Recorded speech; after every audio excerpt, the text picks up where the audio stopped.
Fascist হাসিনার আমলে ওয়াজ মাহফিল বলে, জনসভা বলে, ইফতার মাহফিল বলে, ধর্মীয় যত অনুষ্ঠান মুসলমানরা করতে গিয়েছে অনুমতির প্রয়োজন হয়েছে, বাধার সৃষ্টি হয়েছে। কথা বলে ঠিক না বেশি?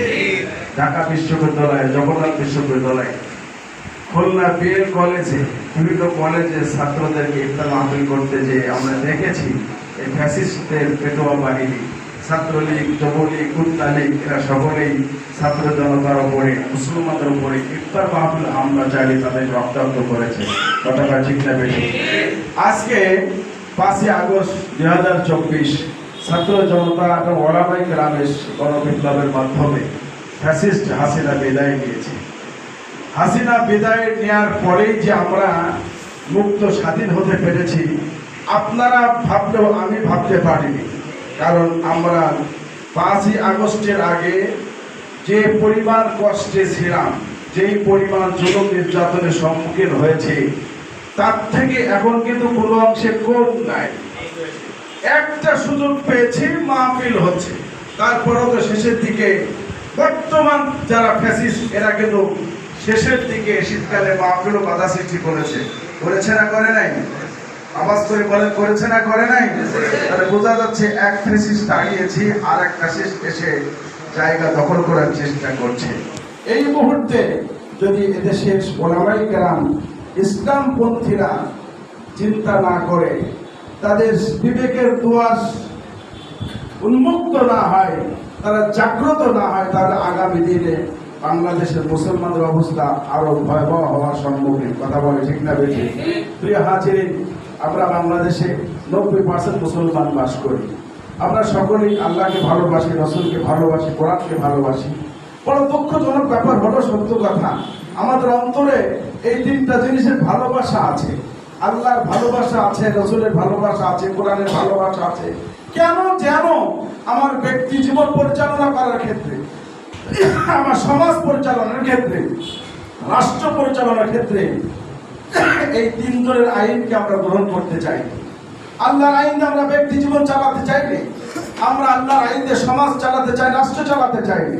অথচ আল্লাহকে ভালোবাসি, আমরা রসুলকে ভালোবাসি, রসুলের আইন দিয়ে ব্যক্তি জীবন চালাতে চাইনি, আমরা রাষ্ট্রীয় জীবন, সমাজ জীবন চালাতে চাইনি। আমরা সমাজে শান্তির জন্য, ব্যক্তি জীবনে শান্তির জন্য আমরা ধর্মনিরপেক্ষতাবাদের পিছনে দৌড়াই, জাতীয়তাবাদের পিছনে দৌড়াই, 400-500 কমিউনিস্ট লেনিন কার্ল মার্ক্সের আদর্শের পিছনে দৌড়াই। বলুন তো দেখি, আসলে কি লেনিন কার্ল মার্ক্সের আদর্শের পিছনে দৌড়ে আমরা আজ পর্যন্ত শান্তি পেয়েছি? জোরে বলে শান্তি পেয়েছি? আমরা ভাষা আন্দোলন রক্ত দিয়েছি, স্বাধীনতা সংগ্রাম করার জন্য রক্ত দিয়েছি, স্বাধীন হওয়ার জন্য।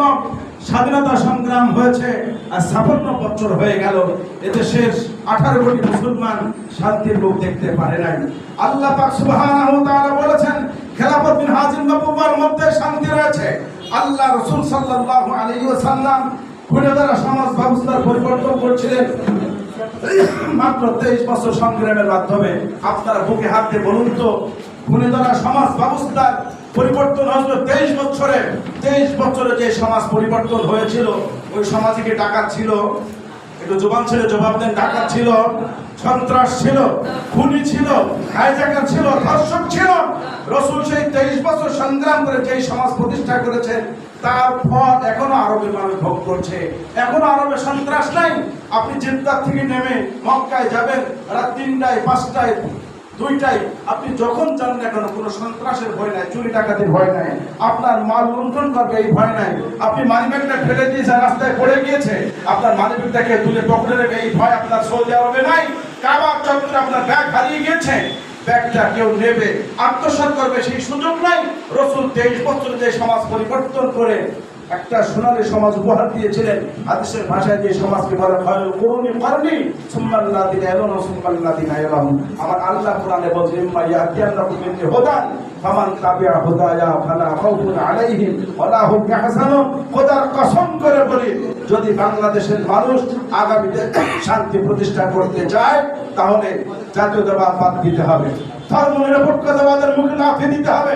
400-500 কমিউনিস্ট সমস্ত তন্ত্রমন্ত্রের মুখকমর রচনা করে ইসলামের পক্ষে ম্যান্ডেট দিতে পারেন, তাহলে আগামী দিন আমরা স্বাধীনভাবে ইসলাম অনুশাসন মেনে চলতে পারবো, ধর্ম কর্ম করতে পারবো।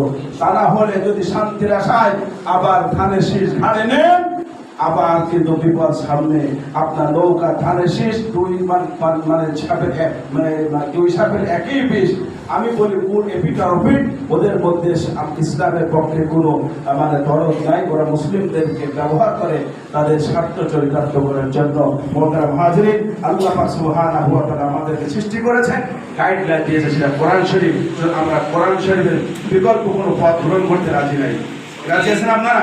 আমরা কোরআনের বিকল্প কোনো পথ, কোনো তন্ত্রমন্ত্র গ্রহণ করতে রাজি নাই। এখন আসে ওলামায়ে কেরামদের ব্যাপারে আমি দু একটা কথা বলি।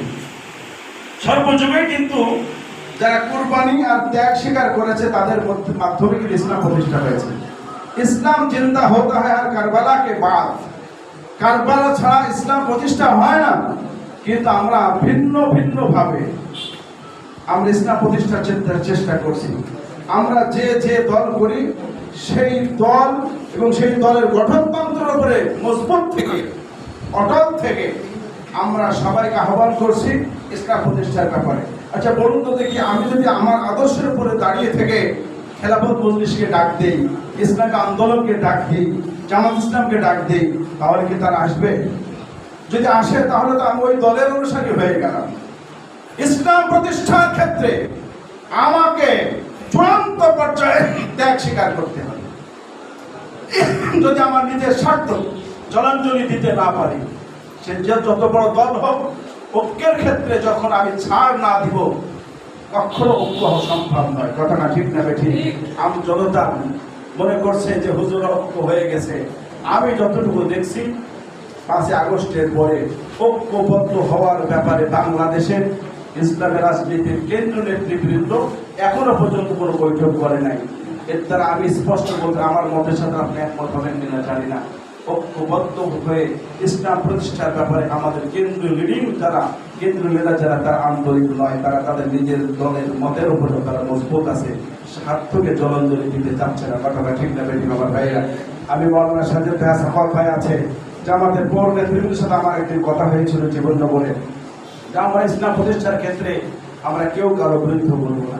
আমি সেদিন বলেছিলাম আমি আমার পক্ষ থেকে চূড়ান্ত ছাড় দিতে পারবো ইসলাম প্রতিষ্ঠার ক্ষেত্রে, তো আপনাদেরকেও সেই দৃষ্টান্ত স্থাপন করতে হবে।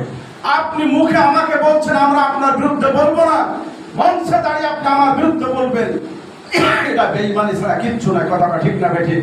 মুখে যা বলবো কাজে তাই করে দেখাবো, কেউ কারো বিরুদ্ধে বলবো না।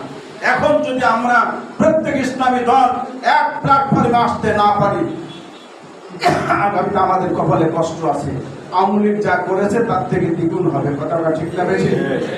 এই জন্য আমরা নিজেদের পায়ে নিজে ঘোড়ায় মারবো না। আজকের এই খেলাফত মজলিস ইসলামের থেকে আমি সমস্ত ইসলামী দল নেতৃবৃন্দকে বলবো, আমরা আগামী দিনে ইসলাম প্রতিষ্ঠার স্বার্থে নিজেদের মধ্যে ছোট্ট ছোট্ট ভুল ত্রুটি থাকতে পারে, আমরা সেগুলো মুছে ফেলে দিই। আমরা চূড়ান্ত পদে ত্যাগ স্বীকার করে ঐক্যবদ্ধ প্ল্যাটফর্মে আসি, এক কাতারে আসি। ইসলামের ব্যাপারে আমরা এক, শত্রুদের ব্যাপারে আমরা কোনো ছাড় নেই। কথা বা ঠিক না বেঠিক? আওয়ামী লীগ বিএনপির সাথে আমাদের কোনো আপোষ হবে না।